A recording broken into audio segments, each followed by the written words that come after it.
Capítulo 18. O Sugar. Fala o Sugar. Acredito que vocês devem estar se perguntando: afinal, o que esse Sugar, no caso eu, fazia no esquema? Me desculpem, mas não posso contar. Não agora. Meu nome é Sugar e, por enquanto, isso é tudo que eu posso dizer a vocês. Pensando bem, há mais algumas coisas que eu posso dizer. Uma delas é que eu vivo na Bahia, mas não posso contar em que parte da Bahia. Trata-se de um segredo entre mim e o Rábula. Se eu contar, deixa de ser segredo. Outra delas é que sou piloto, embora não voe há muitos anos. Posso contar também que já passei dos 50, embora isso não tenha a menor relevância. Mas quando conheci o tio, não tinha nem 30. Outra coisa que eu posso e faço questão de dizer é: eu detesto o garoto. E há muitas razões para isso. Lívia, a garota de programa, é uma dessas razões.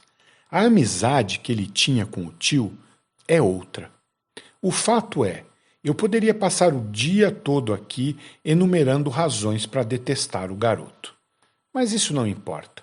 O principal motivo pelo qual eu o detesto é que desconfio que foi ele, o Judas da história do tio. Fala o garoto. Eu sei que o Sugar não ia com a minha cara, mas eu também não ia com a dele. Senti isso desde a primeira vez que nos vimos no bordel e nos encaramos sem que ninguém nos apresentasse. Lívia foi só um pretexto para que a antipatia entre nós irrompesse de uma vez e se tornasse algo mais caudaloso, como ódio, por exemplo.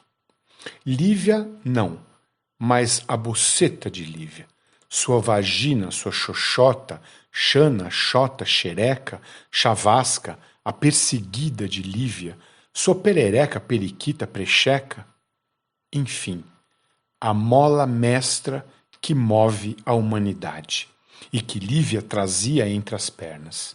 O verdadeiro poder que leva o planeta adiante, que nos faz desejar as coisas, sobretudo dinheiro, e nos faz evoluir. Mas não acho que o Sugar tenha sido de fato amigo do tio. Ele o conservava em uma espécie de cabresto, porque o tio lhe devia. Indicou o tio ao chinês e foi assim que o fim do esquema de contrabando dele começou. Indicou-o também ao Máscara e esse foi o início do fim do próprio tio. Então, afinal, quem foi o maior responsável pela morte do tio? Sim, eu estive com o Tira antes de o nosso avião ser abatido. E daí? Isso não quer dizer que eu o traí. Foi assim, eu estava indo para Congonhas de táxi. De lá, iria para Ponta Porã, de onde eu e o tio voaríamos para Taquarembó, no Uruguai, dali a alguns dias. Quando estávamos na 23 de maio, em vez de pegar o retorno à esquerda, que nos levaria ao aeroporto, o taxista virou à direita, ao lado do prédio da TAM, que seria destruído anos mais tarde em um acidente aéreo. Antes que eu tivesse tempo de protestar, ele encostou junto à calçada e um sujeito alto, rosto firme, trajando paletó e gravata, entrou no táxi. Era o Tira. Ele não se apresentou. Nem precisava. Todo mundo na Buamba sabia quem ele era. Fomos a uma casinha numa travessa da Tamoios, nos fundos de Congonhas. Fiquei pensando nos centros clandestinos de tortura mantidos pelos grupos paramilitares nos tempos da ditadura e me senti o guerrilheiro que nunca fui, mas que gostaria de ter sido, lutando pela libertação do país, sonhando em fazer a revolução comunista com a qual a geração anterior à minha sonhara. Naquele momento, lamentei ter passado a vida sem um ideal a não ser ganhar dinheiro e conquistar Paula. E agora não tinha mais nenhum nem outro. Fechado numa salinha de paredes brancas, eu e o Tira nos sentamos nas únicas cadeiras disponíveis. Eram cadeiras duras de madeira e a minha rangeu quando me sentei. Tive medo dela despencar. Conversamos como se fôssemos velhos amigos, como se estivéssemos na mesa de um bar e não em uma casa estranha com jeito de aparelho da repressão de extrema-direita dos anos 1960 e 1970. Ele sabia tudo sobre a minha vida, sobre a vida do tio, sobre o nosso esquema de contrabando no passado, sobre a chegada do Máscara ao Brasil. Impressionante, eu pensei. Não existe mais privacidade nesse país? E foi como se eu tivesse vivido os últimos anos da minha vida em um grande reality show. Como se minha vida fosse uma espécie de show de Truman e eu não soubesse disso. Aliás, como o próprio Truman não sabia. Eu sei que você está indo para Ponta Porã. Vi seu bilhete. Meu pessoal também já descobriu que o tio está morando lá e com que tipo de gente ele anda envolvido, disse o Tira. Ao ouvir aquilo, me perguntei se eu seria o guerrilheiro durão que não entrega seus companheiros e morre no pau de arara, ou se seria aquele que abre a boca, que se salva, mas fode todo mundo e põe tudo a perder. Ele me mandou colocar as duas mãos sob as coxas e não tirá-las de lá, e para não me levantar enquanto não terminássemos. Eu ri, achando que ele estivesse brincando, mas logo percebi que era sério. Me lembrei do dia em que fui ao terreiro de Pai Antônio, da pressão do urubu e do maguila, e pensei que eu seria capaz de resistir, como havia resistido daquela vez. Ficamos horas na salinha branca. Eu pedia água, ele dizia que ia mandar trazer, mas a água nunca chegava. Eu voltava a pedir e ele dizia, já deve estar a caminho, e nada. Minha boca ia ficando seca e pastosa, como se eu tivesse fumado um baseado, e minha cabeça ia ficando enevoada e distante, como se eu tivesse fumado um baseado também. Ele elogiou a beleza da minha mulher, Paula. Ou será sua ex-mulher? Perguntou. Estávamos separados havia algum tempo. Meu sonho era reatar com ela. Se a gente não chegar a um acordo, garoto, nem daqui você sai. Vai direto para a cadeia da PF. Eu forjo aí umas provas contra você e, na pior das hipóteses, te seguro uns dias lá comigo. Será que a tua mulher voltaria para casa se você fosse preso? Não. Talvez Paula não voltasse mais, pensei, como não voltou mesmo, ainda que eu não fosse preso. Minha única chance era fazer aquele voo com o tio, levantar uma grana, sair do esquema de uma vez por todas e tentar a vida de outra forma. A prisão seria o fim do sonho. Depois do voo para o Uruguai, eu sonhava em me mudar para Miami, eu e Paula. Procuraria o Careca, conseguiria um trabalho por lá. Recomeçaria tudo, só ela e eu, longe da família dela, longe do esquema também, sem passado nem futuro previsível. A cada pouco, o Tira saía e só voltava para a salinha branca depois de um tempo, e sempre trazia uma novidade, e não trazia água.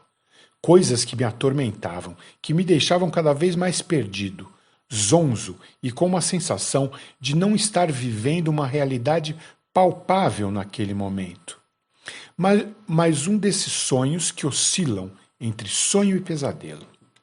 Minha consciência ia se esvaindo aos poucos e tudo ia ficando cada vez mais confuso. Ele falou da minha mãe, mostrou uma foto dela e me perguntou que idade ela tinha. Por que este filho da puta quer saber da minha mãe? Pensei. Em nenhum momento ninguém me tocou, mas as coisas que o Tira dizia eram piores do que um golpe de cacetete na cara, como eu tinha levado uma vez na faculdade. Aí ele disse que tinha comido a Lívia e descreveu como foi. Disse que fizera sexo anal com ela, que ele a tinha amarrado e ela gostara, que depois batera nela, que havia dito que era meu amigo e ela lhe contara um monte de coisas a meu respeito. Duvido, eu pensei, mas preferi não dizer nada. Já era de madrugada quando Tira falou. Se o seu problema é a culpa, garoto, esquece. Eu já estive com o urubu. Eu quero facilitar as coisas para nós dois. E tem mais, isso eu te garanto. Não vai acontecer nada de mal para você, nem para o tio. Só vamos tirar umas fotos bonitas com ele, para os jornais, e logo, logo ele está na rua outra vez. E você, se colaborar, nem vai ser indiciado. Já está tudo acertado com a promotoria pública. Saindo daqui, é só ir para Ponta Porã e voar com o tio, como se nada tivesse acontecido. Eu estava cansado. Em vez de água, pedi para me deixarem dormir um pouco. Mas o Tira garantiu que eu só ia dormir depois que resolvêssemos aquilo. Eu olhei para a cara dele e comecei a perceber como é que guerrilheiros fadados a se tornarem heróis viravam dedo duros. Hoje, por mais que eu tente me lembrar de como aquilo tudo terminou, não consigo. Há uma espécie de neblina na minha cabeça. Quando penso nisso, uma névoa grossa, encorpada, quase uma garoa, que não me deixa ver como isso acaba. É como se de tão cansado eu tivesse caído no sono e acordado com o tio em Ponta Porã, num verão distante, embarcando no Azteca amarelado. Muitas horas de voo, muita história para contar. Só sei que eu jamais trairia o tio. Ele era uma espécie de Deus para mim, e um mortal não pode trair um Deus. Se não contei ao tio sobre o meu encontro com o Tira, foi pro bem dele. Pelo menos eu imaginava que seria. Disso eu me lembro bem. O gato. Fala o tio. Eu segurava o manche e olhava para o céu. Já havia levado um tiro no peito. O garoto estava ao meu lado, engasgado. Agora eu sabia o que ele queria dizer e não dizia. A última lembrança que eu tive antes de morrer foi rápida. Na verdade, longa e rápida ao mesmo tempo, como se viesse condensada, igual a um relâmpago, como foi minha própria vida. Um homem de paletó e gravata canta um leilão. Obras de arte desfilam, uma depois da outra, e o som do martelo a bater dezenas de vezes. Senhoras e senhores, a grande atração dessa noite. As pessoas se movem inquietas demais da conta, sobre as cadeiras acolchoadas. Sobe ao palco um óleo sobre tela, autor morto, sucesso póstumo, consistente. Na plateia, um homem sem paletó, jaqueta de aviador, dá o primeiro lance. Logo, coberto por alguém, um senhor de alta classe com dinheiro na mão. Entra uma mulher, cabelo engomado, joias no pescoço, cobre o lance dos dois e logo é coberta por um homem todo de branco, conhecido cirurgião plástico. A aristocracia da cidade mostra as garras. O leiloeiro sabe o que tem nas mãos, valoriza o páreo, fala do artista, da obra, registra os lances que pipocam sem parar. A obra tem potencial, o público tem potencial, o autor tem potencial. Os números crescem, derrubam vários pretendentes. Segue na frente o cirurgião. O martelo bate uma vez. O senhor de alta classe tem o rosto franzido, parece preocupado. O homem sem paletó, nariz adunco, pensa no sócio. Será que aquele bosta sabe o que é uma obra de arte? E cobre uma vez mais o lance do médico. Rapidamente é coberto pelo senhor de alta classe. O martelo bate uma, duas, mas os três seguem dando lances. Agora, quem está à frente é o homem sem paletó, de rosto amorenado. Ele pensa na juventude, num grupo mambembe, no garimpo. O senhor de alta classe está mudo, Há várias rodadas não dá mais lances. O cirurgião plástico parece fazer contas mentalmente.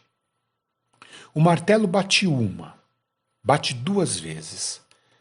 Mas, de repente, o senhor de alta classe volta à carga, dá um lance ousado. O cirurgião balança a cabeça, bufa, pragueja, está fora do páreo.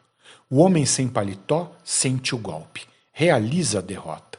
Mas antes da terceira batida do martelo, olha mais uma vez para o quadro, pensa em Vera, sua musa, e sua alma se ilumina. Com um sinal, cobre o lance do senhor de alta classe.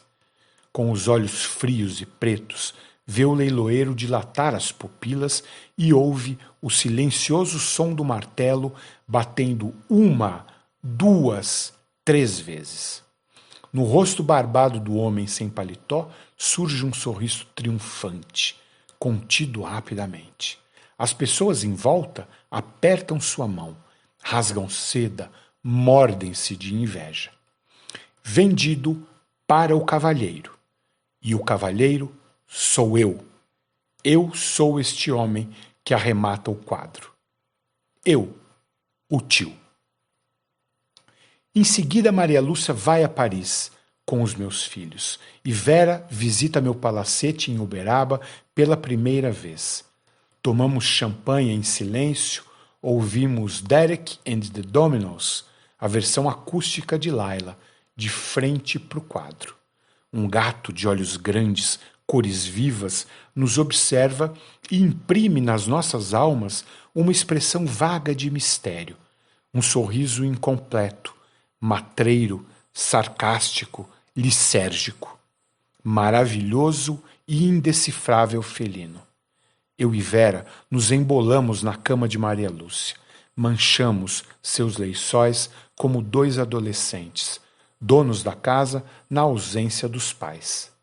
Pela manhã, olho para Vera, que dorme nua sob os lençóis, e penso: será que eu faria tudo diferente?